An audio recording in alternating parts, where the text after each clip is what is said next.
Salut Lisa. Salut. On est là dans le cadre d'On se pose trop de questions pour te poser quelques questions à travers le jeu de cartes. C'est un nouveau format d'interview un peu plus long où les gens peuvent comme ça se livrer un peu plus à travers des questions. Ce que je te propose, c'est déjà de te présenter un peu ton parcours, qui tu es. Ça marche. Mais déjà, merci pour l'invitation, c'est trop chouette. Je suis Lisa, alias Mademoiselle Lisa. Je suis danseuse, tatoueuse, comédienne. Je suis en agence de mannequinat et je suis également illustratrice, donc une artiste pluridisciplinaire finalement. Donc je vis de mes passions. Je suis originaire de Chalon-sur-Saône à la base. Je suis parisienne depuis maintenant 14 ans. Voilà, en gros, je fais plein de choses et en même temps Dans le même domaine. Voilà, dans le même domaine, voilà, l'artistique. Voilà. Ok. J'ai une première question pour toi, qui est une question qui n'a rien à voir avec ton parcours ou qui peut avoir en fonction de ta réponse, que je pose pas souvent. Qu'est-ce que la plupart des gens ignorent sur toi? Qu'est-ce que la plupart des gens ignorent sur moi? C'est une très bonne question, en effet. Ils ignorent peut-être que sous cette apparence peut-être très dynamique, confiante, parce que voilà, je fais des métiers d'image finalement, donc je capitalise beaucoup sur le fait que je gère mes business d'une main de fer, j'ai confiance en ce que je fais, j'ai confiance en mon art, etc. Mais en fait, quand on me connaît bien, donc mon entourage très proche, c'est que on revient de loin en termes de confiance en soi quand même.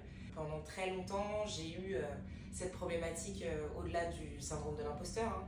Donc ça va mieux, mais c'est vrai qu'il y a beaucoup de fois et pendant beaucoup d'années, je pense que j'ai fait des choses où on s'est dit mais cette femme elle doit être vraiment trop en place avec sa tête, et c'était tout l'inverse. Voilà. Donc ça, il y a peu de gens qui le savent pour le coup. Et maintenant, si on se pose trop de questions, tout le monde le sait. Et comment on gère ça dans des métiers justement d'image très artistiques? Comment on gère ce manque de confiance, et surtout pour pas le montrer, pour le regard de l'autre, etc. On ment beaucoup. Ok. On ment. Non, mais il y a un masque social en fait qui se met naturellement en place. Donc c'est habiter un personnage, prendre soin de soi aussi. Il y a beaucoup d'endroits, et donc parce que ça a été le constat, à un moment c'est bien jouer des personnages, mais je livre quand même un art que j'essaye de donner le plus sincère possible. Donc je peux pas ne pas y inclure ma sensibilité, y inclure mes faiblesses, mes peurs, etc. Donc ça s'est édulcoré justement avec le temps, et là je pense être au plus proche, donc j'ai plus confiance en moi. Il y a toujours des petites faiblesses et j'essaie de justement les mettre avec le plus d'honnêteté possible aussi dans ce que je propose. Mais avant, c'était beaucoup des personnages que je jouais, quoi. Où j'exagérais un petit peu des états de corps et de pensée, quoi. Voilà. Je vois. Et si tu avais un conseil à donner à quelqu'un dans ces métiers qui manquent de confiance, quoi faire? Tu parlais beaucoup de prendre du temps pour soi, etc. Ouais. Comment tu prends du temps pour toi? Alors qu'est-ce que je conseillerais? Si je devais me parler il y a quelques années, je me dirais change rien, et puis parce que c'était les seules armes que j'avais. Là c'est pas pareil, et heureusement en 2025 là, il y a quand même beaucoup de choses qui ont progressé, notamment sur la santé mentale, etc. C'était des sujets qui étaient très peu abordés il y a une quinzaine d'années, et on était beaucoup d'artistes justement dans ce cas un petit peu de vivre en dissociation, c'est vraiment ce truc là. Et là, je conseillerais vraiment d'en parler, de s'entourer de personnes, pas forcément du milieu, si on est dans l'artistique par exemple. C'est bien aussi d'avoir des gens qui sont en retrait de ça, qui ont peut-être un petit peu plus terre à terre finalement, parce que, encore une fois, dans les dynamiques de métiers d'image, on est dans la représentation. C'est bien d'avoir des gens aussi qui, eux, constatent que c'est chouette, mais par contre le vivent pas, donc il y a des choses très factuelles dans la vie, et d'être entouré de personnes qui sont dans des choses très factuelles, ça remet vraiment les pieds sur terre. Donc voilà, je conseillerais de cleaner son entourage. S'il n'y a vraiment pas de gens terrestres, c'est déjà un très mauvais signe. Et, prendre soin de soi, de son mental et de son corps, Ok. Voilà, et accepter ses fragilités vraiment. C'est pas ne pas en avoir peur, au contraire, c'est une grosse force. Bien sûr, surtout dans ces métiers-là, je pense. Exactement. Voilà. Ok. Et donc par rapport à ton parcours professionnel, donc tu as 4 métiers différents qui sont dans le même domaine mais qui sont quand même différents. comment tu fais des choix? Comment tu arrives à faire des choix? Je vais plus là-dessus à ce moment-là. Comment ça se partage? L'oseille, du coup. Ok. Non, il y a un aspect un peu financier finalement quand même, parce que c'est une question qui revient souvent où on me dit mais comment tu fais pour tout faire en même temps? Mais je fais pas tout en même temps. Il y a des périodes où ça va être justement un petit peu plus la danse parce que je vais être en période de résidence ou sur des spectacles ou des tournages. Puis parfois ça va être sur des publicités, mais une publicité ça se tourne jamais sur un mois entier. En général ça va être deux jours de tournage sur des horaires bien précis, et puis dans une journée il y a quand même 24 heures finalement. Pareil pour le tatouage, maintenant je travaille d'une nouvelle manière qui est de tout condenser sur une semaine et demie, 2 semaines, pour vraiment allouer mon temps qu'à ça. Puis avoir le temps aussi après pour le reste. Il y a 10 ans, j'étais capable, une journée type c'était je vais m'entraîner le matin. Après 11h, je vais tatouer jusqu'à 18h. 18h, j'ai un tournage qui tombe, donc je vais tourner. Et ça, j'ai fait un burn-out en fait. De toute façon, à 27 ans, et je crois que ça, le cerveau il a dit non. Parce que c'est pas gérable. J'avais peut-être une dynamique et une niaque et l'insouciance de la jeunesse. Je suis pas vieille du tout. Mais, mais voilà, le truc comme ça, là, de la dalle, je l'ai toujours, mais en fait, je comprends surtout que maintenant, pour garder cette dalle-là, il faut vraiment faut lisser, il faut faire des choix de compartimenter. Donc jusqu'à maintenant, ça fonctionne. J'ai le luxe aussi de pouvoir le faire parce que je suis mon propre patron, en fait, finalement. Donc, il y a ça.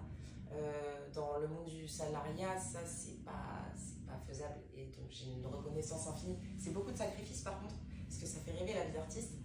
Et non, mais je comprends, parce que c'est, encore une fois, on habite des états et des postures qui sont merveilleuses.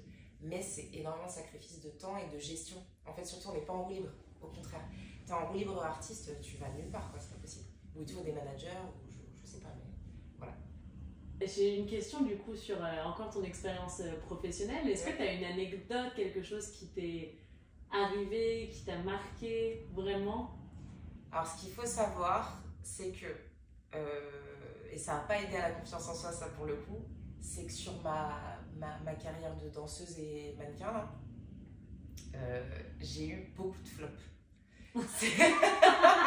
C'est-à-dire? Donc, sur le CV, il y a des trucs, même tu les lis là, tu te dis, elle est mytho, c'est pas possible. Parce que, en fait, il y a des projets que j'ai tournés qui ne sont pas sortis. Je suis un chat noir au niveau des. Je te donne un exemple. Sur le projet de Beyoncé, là où elle est au Louvre. Tu étais là? J'étais dessus. Je suis sur ce projet. Par contre, tu regardes le clip, je suis pas dedans. Voilà. Parce que l'enfer sur terre. Donc, je peux même pas le mettre sur mon CV parce qu'il n'y a pas de preuve d'image. Mais la seule chose que j'ai, c'est la convoque pour aller sur le tournage. Et ce qui s'est passé, c'est que je suis arrivée, je devais en plus avoir une scène particulière. Je suis là, donc c'était le tournage de nuit, à partir de 2h du matin. On m'a foutu en sombrero avec un body sur un parking, bon déjà c'est ok. Et moi j'attends ma scène. Et je me dis, mais en fait c'est pour Beyoncé, parce que je l'ai appris en arrivant là-bas.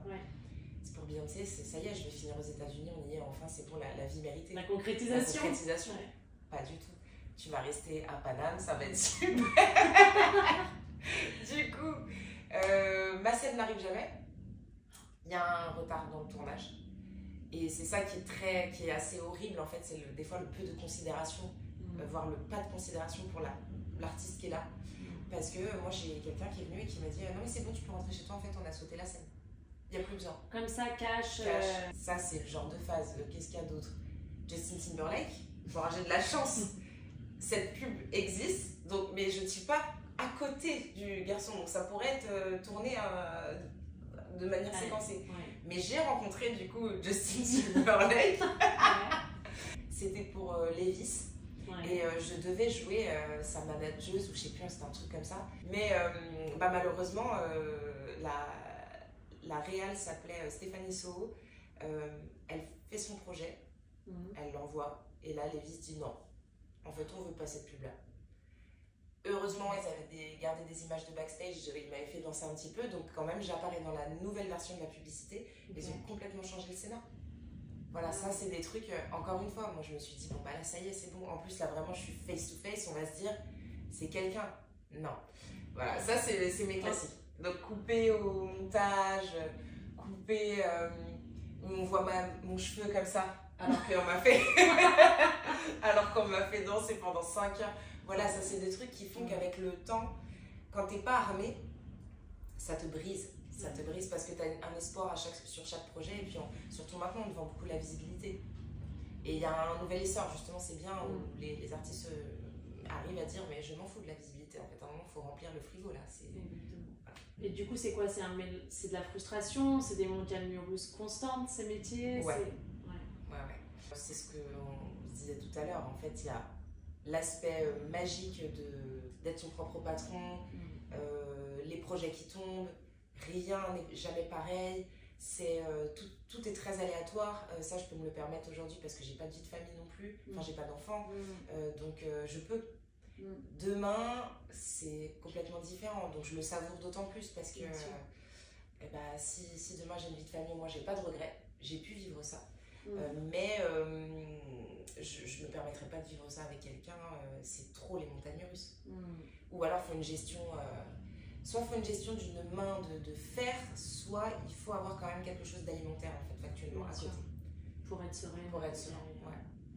Ouais, mais l'artistique comme l'entrepreneuriat, je pense c'est la même chose. Si on y consacre un temps incroyable pour des fois pas de résultat, ou des fois c'est une envolée, tu te dis waouh, ça y est, et en fait non, ça y est pas. Je pense que ça paie toujours. Même, c'est des graines plantées quoi. Mais oui, c'est frustrant parce que ça peut des fois fleurir vraiment 5 piges après quand tu te dis bah oui, chouette, mais tu savoures moins. Bon, faut avoir beaucoup de résilience. C'est bien, ça forge le mental. Exactement. Voilà. Ok, j'ai une autre question. Oui. C'était quoi tes rêves d'enfant? La petite Lisa, là, 7-8 ans, elle rêvait de quoi? Elle rêvait de quoi la petite Lisa? Je crois que j'ai toujours voulu quand même être un peu... J'ai toujours fait des chorés de clips, des trucs comme ça là. Encore une fois, j'avais pas confiance en moi. J'avais une histoire familiale qui n'était pas ouf non plus. J'étais pas dans un contexte, mes parents sont pas artistes. Mais je pense qu'un peu comme toutes les petites filles, il y avait un truc déjà, pas de sortir d'où j'étais parce que Chalon-sur-Saône, c'est une petite ville. Je connais. Voilà. Et mon enfance avec mes potes, elle est trop bien. Donc je n'avais pas la nécessité de vouloir m'échapper de ça. Mais je pense qu'il y avait une petite rêverie quelque part. Puis quand j'ai découvert la danse, c'était fini en fait. Là, j'ai senti très vite que j'étais pas où je devais être. Mais la petite fille, je pense qu'elle rêvait elle rêvait peut-être de douceur. Je voulais être styliste, je crois, je voulais faire un truc comme ça. J'étais déjà par contre dans le truc de la mode. Déjà dans l'artistique. Oui. Je m'étais pas imaginé autre chose. De toute façon, je me suis pas donné les moyens de faire autre chose, j'avoue. J'ai fait des études dans le sport, pour le coup. Donc c'est quand même finalement... Tu restes dans ce domaine. Du corps. Ok. Voilà. J'ai bien noté la douceur quand on a parlé. Aujourd'hui, comment Lisa elle trouve de la douceur à bientôt 34 ans? Comment elle s'aime, elle prend le temps de s'aimer parce qu'elle ne s'est pas aimée pendant très longtemps. Elle trouve de la douceur en prenant le temps aussi et en acceptant que oui, il y a des fragilités, justement un peu ce qu'on se disait là, si je devais le conseiller à quelqu'un aujourd'hui. Il y a un entourage qui est très solide aussi, donc ça c'est beaucoup de douceur. Et que il y a aussi, il y a tellement plus grave. C'est une phrase bateau, mais c'est réel. En fait, c'est des quotidiens compliqués, mais en fait, je peux pas me plaindre, je vis de mes passions quand même. Faut pas... C'est une vraie chance. C'est une chance. Sacrifice, mais facteur chance 1000 fois quoi. Donc ça pose beaucoup de douceur là-dedans, dans le oh, ça va. T'es pas une diva en fait. Tu crois que t'es, mais en fait il se passe des trucs de fou. Donc on se détend. Et là tout de suite ça apaise complètement. Ça va mieux, ouais, voilà. Et tu parles d'entourage, bien sûr, j'ai une question que je pose souvent pour le coup. C'est quoi ton rapport à l'amitié dans tout ça? La famille. C'est la famille parce que j'ai encore des gros liens avec ma famille. Encore une fois, j'ai la chance d'être entourée pour le coup, mais mes amis, c'est pareil. Pour le coup, je dis mes sœurs, je dis mes frères, et c'est pas juste une façon de parler. C'est que c'est vraiment comme ça que je le ressens parce que j'ai des amis de très très très longue date. Pour d'autres un peu moins long, mais par contre c'est très intense en fait. On s'est choisi Donc, c'est des piliers. Voilà. C'est aussi pour ça que je mets beaucoup de temps à lier des amitiés, pour le coup. Si je suis sociable. Je suis sociable de... Quand même. Voilà, non, Ouais, de mondanité. Je suis Bien sociable sûr. de mondanité. J'ai plein de connaissances. D'amis, non. Ouais. Parce que c'est un cercle, en fait, il est déjà établi. Il y a déjà quand même du monde. Et je peux pas me permettre de rajouter des personnes néfastes à l'intérieur de ça. Parce que l'harmonie, elle est juste parfaite comme ça. T'accordes de l'importance à la confiance qui prend du temps à construire. Alors. Ouais. Oh oui. Ah oui, parce qu'on a eu des exemples. Ouais, la confiance, c'est très important. La confiance, quand c'est brisé, ça peut briser quelqu'un en fait. Vraiment. Ça. Enfin, il y a des gens qui arrivent à donner leur confiance comme ça et malheureusement, ils sont. Enfin, heureusement, ils sont déçus. Ça les impacte pas. Moi, ça n'a pas ce pouvoir-là, au contraire. Donner ma confiance, c'est tellement une étude de cas. Je fais une étude de marché quand je rencontre quelqu'un, que ce soit dans l'affectif ou dans l'amical. J'étudie énormément. Voilà, la proposition. Ok. C'était très bien dit. Donc, on parlait de confiance, l'importance de la confiance, etc., que c'était une de tes valeurs un peu fondamentales. Ouais.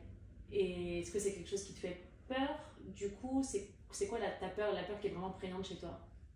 Bah ça, la trahison. La trahison. Ouais, la trahison. Bon, la trahison, elle porte mille visages. Hein. Mais la trahison se mêle très souvent à la déception. Bon, c'est la vie. Pas, on fait tous des erreurs. Puis si on se lance pas, on peut pas le vivre. C'est dommage. Mais ouais, c'est une peur malgré tout parce que, comme je disais juste avant, moi, ça m'affecte beaucoup. L'échec, la déception. Alors, pas tant l'échec, par exemple, je suis très bonne perdante. Il y a des choses voilà, que j'ai pas réussi à faire et je le regarde avec tendresse. Je me dis, mais au moins j'ai fait tout ce que je pouvais pour. Bien sûr. Mais ce type d'échec sur l'affect, ouais, sur l'affect, ça c'est très. Ça me fait peur. Ouais. Il y a aussi un peu de la peur de manquer malgré tout, parce que je me rends compte que j'ai quand même encore une grosse niaque. Et des fois je me dis, mais pourquoi tu t'essouffles comme ça? Et ouais, il y a ce truc de la peur de manquer, quand même.